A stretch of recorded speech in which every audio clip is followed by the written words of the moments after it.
মধ্যে আমরা বিশেষ করে এখানে বিশেষ ট্রাইব্যুনালের কথা বলেছি এবং বিশেষ ট্রাইব্যুনাল গঠনের জন্য 72 ঘন্টার আলটিমেটাম দিয়েছি এবং পরবর্তী 3টি দাবি নারী ও শিশু নিরাপত্তার প্রশ্নে স্বরাষ্ট্র উপদেষ্টা, আইন উপদেষ্টা, নারী ও শিশু বিষয়ক উপদেষ্টার ব্যর্থতার দায় স্বীকার করে জবাবদিহি করতে হবে।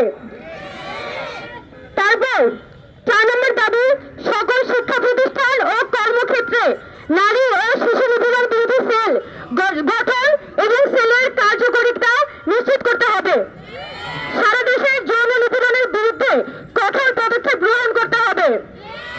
আমাদের 5 নম্বর দাবি ধর্ষণ, যৌন নিপীড়ন ও সামাজিক যোগাযোগ মাধ্যমে সাইবার বুলিং সংক্রান্ত আইনের সংশোধন করে অপরাধের স্পষ্ট এবং যথাযথ সংজ্ঞায়ন করতে হবে। আমরা জানি যে এখনো পর্যন্ত বাংলাদেশে যে বিদ্যমান আইনগুলো আছে সে আইনে আপনি ধর্ষণ বলেন, যৌন নিপীড়ন বলেন, হেনস্থা বলেন, প্রতারণা বলেন, সবকিছুকে কিন্তু নির্দিষ্ট কিছু আইনের মধ্যে এখতিয়ারভুক্ত করতে হয়। যার কারণে আমাদের যে আইনগুলো থাকে, আমাদের যে মামলাগুলো থাকে, মামলার গ্রাউন্ড দুর্বল হয়ে যায় এবং বছরের পর বছর মামলা ঝুলে থাকে এবং আসামি জামিন নিয়ে বের হয়ে যায় এবং যখন শেষ পর্যন্ত মামলার রায় হয় তখন দেখা যায় আসামি মাত্র 2 বছর বা 4 বছরের জেল খাটার সাজা হয়েছে।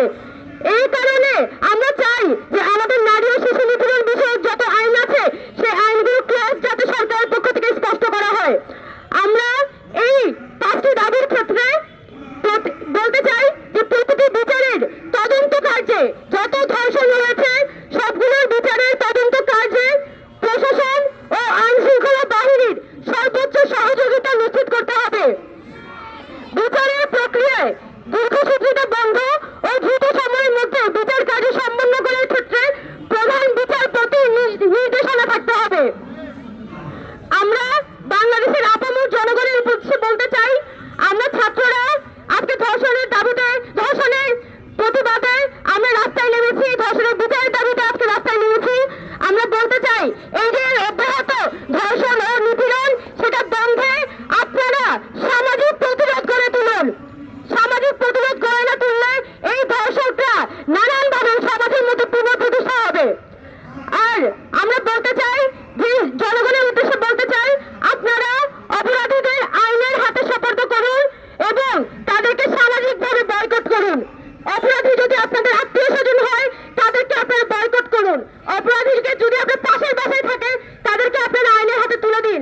কারণ আমরা চাই যে প্রত্যেকটা ধর্ষণের বিচার হোক এবং বাংলাদেশে আমরা চাইলে বলতে পারি, আমরা কিন্তু এখানে চাইলে বলতে পারি যে ধর্ষকটা মার পারে লাইনে আমরা যাইতে পারি, কিন্তু আমরা যদি দীর্ঘমেয়াদী সমাধান চাই তাইলে আমাদের আইনের সমস্যার সমাধান করতে হবে, আমাদের আইনগুলো সংশোধন করতে হবে। আমাদের পুলিশ স্টেশনে একটা মেয়ে যখন কমপ্লেন রেজিস্টার করতে চায়, কোনো যৌন নিপীড়নের কমপ্লেন রেজিস্টার করতে চায়, ধর্ষণের কমপ্লেন রেজিস্টার করতে চায়, যে পরিমাণ হ্যারাসমেন্টের শিকার হতে হয় সেই কারণে দেখা যায় আমাদের 1/3 ধর্ষণের কমপ্লেন কখনো রেজিস্টারই হয় না। তাই আমাদের বাংলাদেশের সার্বিক পরিবেশটাই একজন নারীর জন্য উপযোগী করতে তুলতে হবে। গত কিছুদিন আগে আমাদের ঢাকা বিশ্ববিদ্যালয়ের একজন শিক্ষার্থীকে এই রাজু ভাস্কর্যের সামনে হেনস্থা করা হয়েছিল। আমরা দেখেছি কিভাবে হেনস্থাকারীকে, ওই স্পিকারকে দিনে দুপুরে মালা পরিয়ে, ফুলের মালা পরিয়ে তাকে জামিন দিয়ে নিয়ে আসা হয়। এটা আমাদের বাংলাদেশের জনগণের জন্য লজ্জা।